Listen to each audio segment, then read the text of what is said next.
آدم کی اولاد ساری کی ساری خطا کار ہے، گناہ ہو جاتے ہیں، غلطیاں ہو جاتی ہیں، برائیاں ہو جاتی ہیں، انسان بول جاتا ہے تو اللہ بھی معاف کر دیتا ہے۔ اللہ کی ذات بھی غفور رحیم ہے۔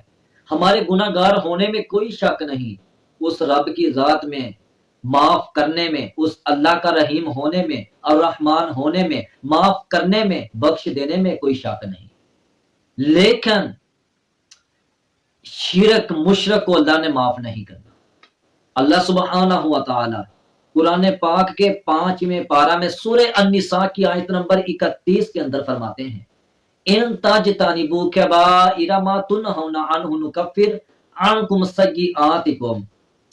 اللہ فرماتے ہیں کہ اگر تم بڑے گناہوں سے بچو، کہ جن گناہوں کو ہم نے منع کیا ہے، سختی سے منع کیا ہے، کہ جن گناہوں کا کرنا، جن گناہوں کو کرنے سے ہم نے روک دیا ہے، اگر تم ان بڑے گناہوں سے بچو تو کیا فرمایا، عنکم سیئاتکم، یہ جو چھوٹی چھوٹی غلطیاں ہیں، چھوٹے چھوٹے گناہ ہم ویسے معاف کر دیں گے۔ اگر بڑے گناہوں سے رک گئے، بڑے گناہوں سے بچ گئے تو چھوٹے گناہ سمجھو اللہ کی ذات غفور رحیم ہے، معاف کر دیں گے۔ لیکن بڑے گناہ ہے کون سے؟ حضرت ابن مسعود رضی اللہ عنہ بیان کرتے ہیں کہ اللہ کے رسول صلی اللہ علیہ وسلم کے پاس کوئی شخص آیا، اس نے سوال کیا، اللہ کے رسول بڑا گناہ کون سا ہے؟ تو فرمایا کہ تو اللہ جیسا سمجھ کر کسی کو پکارے، یعنی اللہ کی ذات کے ساتھ کسی کو شریک کرنا۔ جس طرح اللہ سے محبت کرنے کا حق ہے، جس طرح اللہ کو اپنا الہ ماننے کا حق ہے، صرف ہر قسم کی کبریائی، بڑائی، یکتائی، شہنشاہی، بادشاہی، حاجت روائی، مشکل کشائی، خدائی، تنہائی، بڑائی صرف اور صرف اس مال کے حقیقی کے لیے ہے، اس کے علاوہ کسی اور کے لیے نہیں۔ اللہ جیسا سمجھ کر کسی اور کو پکارنا یہی شرک ہے۔ تو شرک کو، مشرک کو اللہ نے معاف نہیں کرنا۔ اس کے علاوہ بھی اور گناہ ہیں، زنا ہے، والدین کی نافرمانی ہے، اور بھی بڑے گناہ ہیں، لیکن ان بڑے گناہوں میں یہ بڑے گناہوں سے بھی بڑا گناہ ہے کہ جس اس گناہ کے بارے میں صاف صاف کہہ دیا، لا یغفر ان یشرک بہ ویغفر ما دون ذلک لمن یشاء، کہ اس گناہ کو میں نے معاف نہیں کرنا، اس کے سوا اگر کوئی ہے تو میں چاہوں گا تو میں معاف کر دوں گا، اللہ فرماتے ہیں۔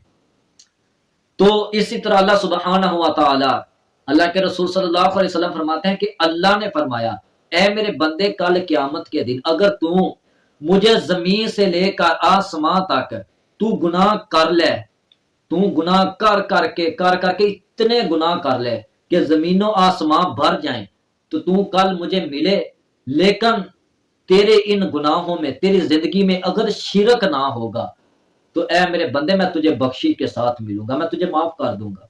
شرک کرنے والا آدمی کتنا برا ہے۔ فرمایا انما المشرکون نجس، مشرک پلید ہے۔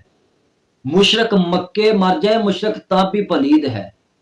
مشرک اگر مدینے مر جائے، مشرک پلید ہے۔ مشرک اگر چاہے جتنا مرضی صفائی سے نہا لے، وہ پلید ہی رہتا، وہ پاک نہیں رہتا، وہ پلید ہی ہوتا ہے، وہ ناپاک ہی ہوتا ہے۔ مشرک کے لیے کسی پیغمبر کا دعا کرنا بھی جائز نہیں۔ مشرک کے لیے دعائے مغفرت کی دعا کرنا، کسی مشرک کے لیے دعا کرنا جائز ہی نہیں۔ مشرک کے تمام جو اعمال ہیں وہ بھی ضائع، ولو اشرکوا لحبط عنہم ما كانوا یعملون۔ مشرک کے تمام اعمال ضائع، اعمال کا کچھ بھی فائدہ نہیں، جتنا مرضی عمل کر لے، جتنی مرضی مساجد بنا لے، جتنے مرضی بڑے بڑے نیک عمل کر لے، لیکن وہ اللہ کی ذات کے ساتھ شرک کرتا ہے تو اس کو ان کے اعمال کا کوئی بھی فائدہ نہیں۔